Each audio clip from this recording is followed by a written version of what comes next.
All right, cool. So I know these metrics, number one, because I know my stuff, but number two, because I just recorded a bunch of content and I was just looking at this the other day. So Forbes recently released an article talking about the amount of sellers on Amazon in 2021. So here's the amount of sellers in Amazon 2021. There are 2 million sellers, right? Check this out. There are 2 million sellers, and there is this big circle right here, blob thingy, which are buyers, right? Prime buyers.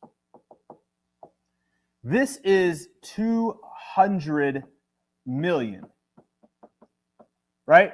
200 million. So there's 2 million of us, people selling on Amazon, and there's 200 million Prime members. So this is a game changer when you look at the difference from 2 million to 200 million, right? It's like a 2-to-1 ratio. So when you're looking at, is this a viable business? Does this business make sense? Like doing product research and looking for products, am I going to ever find a product? Or all the good products taken? The reason why I showed you this is, number one, you guys probably have questions like, is selling on Amazon dead? Is selling on Amazon still make sense?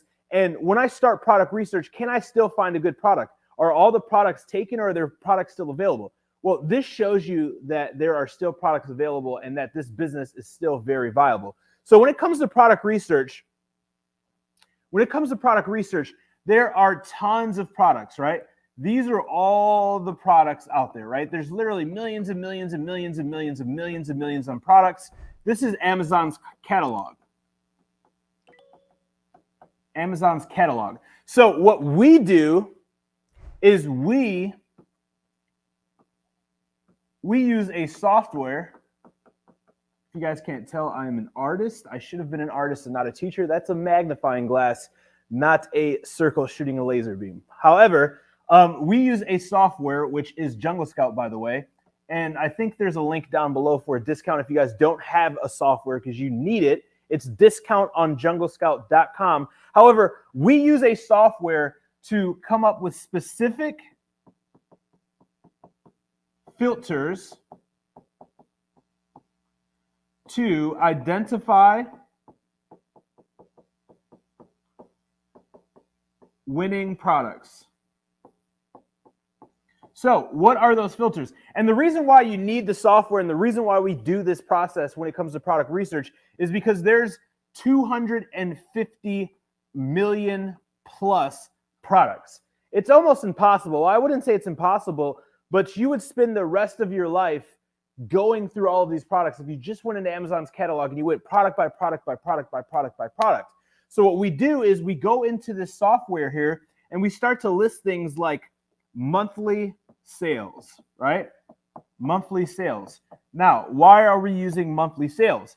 Well, if you want a product that's going to make you $3,000 to $10,000 profit per month, let's do the math. Success is math. Let's just say 3,000 because it's realistic and it's the bottom. It's the starting point, right? For a product to sell $3,000 profit worth of units, we need to sell 10 units per day at $10 profit on average. These are just round average numbers to give you guys an illustration. So if it's selling 10 units a day times 28 to 30 days in a month, we need to sell 300 units. All right, 300 units. We also want to make sure that reviews are under 1,000. Now, these are random numbers, and these are just a few filters, guys. So don't just take these filters and think you have the keys to the kingdom, because I could teach for 4 or 5 hours on this, because inside the AMZ formula and in our programs, product research is the longest module. I think it's like 6 or 7 hours because there's so much data. There's so many different ways to do product research. And here's why product research rocks. There is no one way to make product research. That's like if you go, I don't know if you guys like sushi. I'm going to use an analogy because I love sushi and I'm actually hungry. So that's how I came up with this analogy. However, if you like sushi or you like food and you went to different restaurants, you may notice that the same dish or the same style of dish is made differently at every single restaurant. Well, there's more than one way to do product research, and there's no right or wrong way. So that's why the modules are so long, because there's so many different ways to do it. There's so many different filters. There's so many different strategies. However, these are a few that work really, really well. So monthly sales over 300, to try to find a product that's going to make us around $3,000 net profit per month. Reviews under 1,000. Why under 1,000? We're trying to gauge saturation or competition, right? So one of the easy ways to gauge competition is to see how many sellers there are, one, and number two, what is the average reviews of the seller selling? So when you go into the software and you're typing all these filters, you can actually control, show me products that are selling 300 units a month where the average is under 1,000 reviews. This is a good indicator that that product is not super saturated. If we go in here and we don't have this, it's going to show us some products that have 10,000, 12,000, 15,000 reviews. What do high reviews tell us?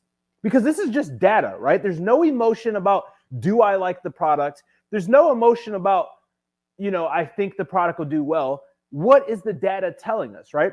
And if the reviews are high, that's telling us two things. Number one, it is highly in demand, right? There is more competition, and also that the SKU has been around for a while, right? If you look at a product that has 10,000 reviews and a product that has 100 reviews, I can guarantee you that every single time, I would say 8 out of 10 times, the one with the higher reviews has been around longer. So these are some things that we're looking at.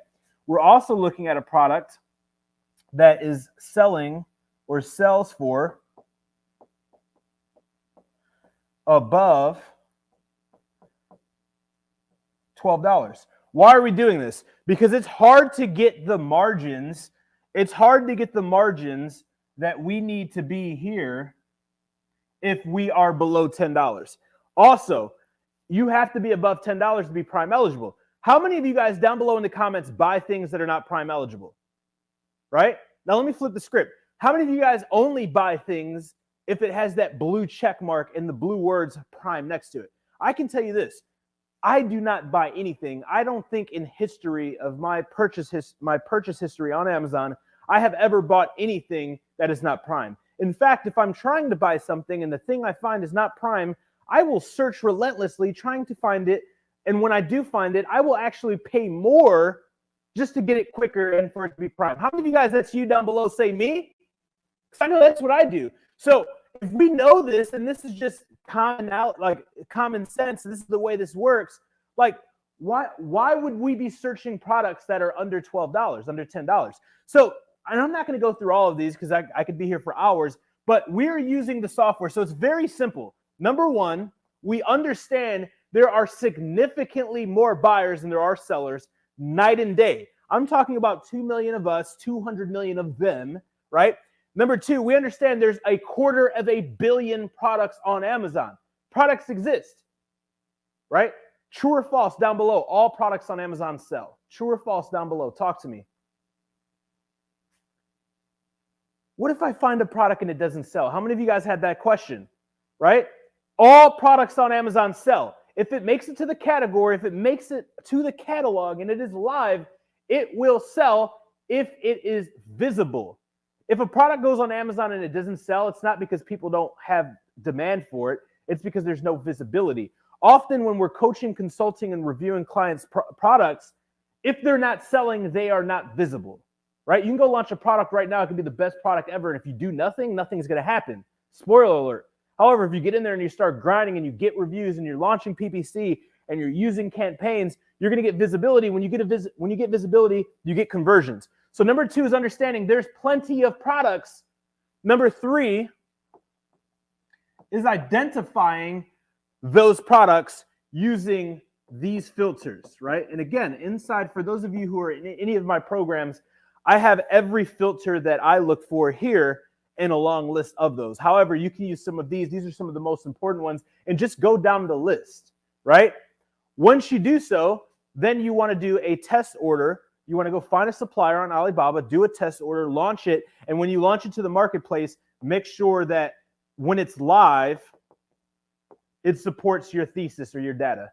So yeah, that was a little in-depth, but I love doing illustrations like this, and this is a new point on the illustration. So hopefully this makes sense for you guys. Thanks for watching the video. If you haven't yet, smash that subscription button, and next to that, hit that notification bell. That way you're notified every single week when we drop new videos. And by the way, if you're interested in working personally with me and my team, or making an investment in an Amazon business built, ran, and managed by our team, head over to AMZ Together right now, and I'll see you guys on the other side.